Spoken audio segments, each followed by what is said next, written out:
When I read this morning, only one thing crossed my mind. What would DCK say? As in David Christopher Kaufman, fellow at the Tel Aviv Institute. Mr. Kaufman, thank you very much for joining us. Well, sir, with the lack of a better phrasing, what? Yeah, what is going on here? I mean, this would actually be funny if it wasn't so dangerous and really quite sad. I mean, it's sort of a testament to everything that's going wrong and has gone wrong in the United States over the last 20 or 30 years. This is what we need to really be asking ourselves. How have we gotten to a place in our culture where we are turning to, bogus, ignorant, uneducated buffoons to teach our youth about the most important geopolitical issues of the day? Why are we listening to her? Why does she matter? So how exactly do U.S. politics play into what's happening on the ground? Well, to break it down, I'm joined by David Christopher Kaufman, an adjunct fellow from Tel Aviv Institute, joining us from New York. David, thanks so much for being with us. Biden finds himself really in a pickle right now. Everywhere he turns, he's under attack. And the cause is Israel, is Hamas, is the hostages.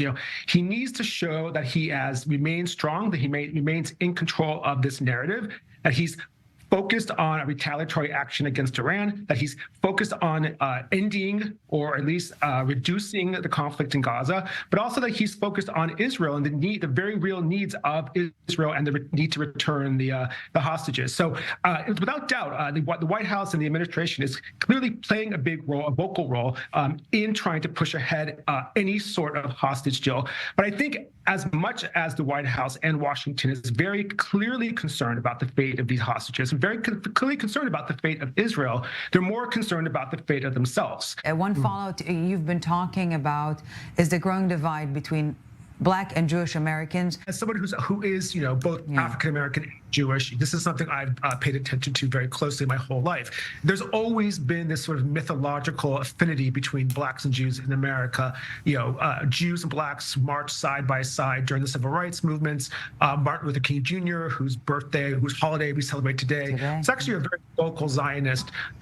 So there's always been this affinity, but I've always contended that it was very tenuous and lacked a lot of support, because fundamentally there's huge and vast differences between African Americans and Jewish Americans, and it's always been like that. So many who chanted won't even be able to tell you what river and what sea they're referring to. So is it brainwashing, ignorance, or just blatant anti-Semitism that many students who stand behind it are calling literally for the total elimination of the state of Israel?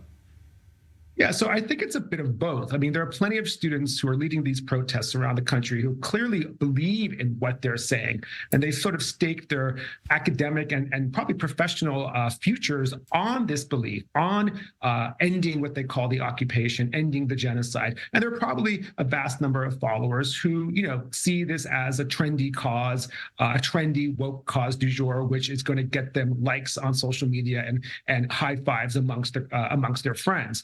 I think the bigger issue here is what's happening at Harvard and other campuses, and this explosion of anti-Semitism is really a distraction from some of the bigger issue.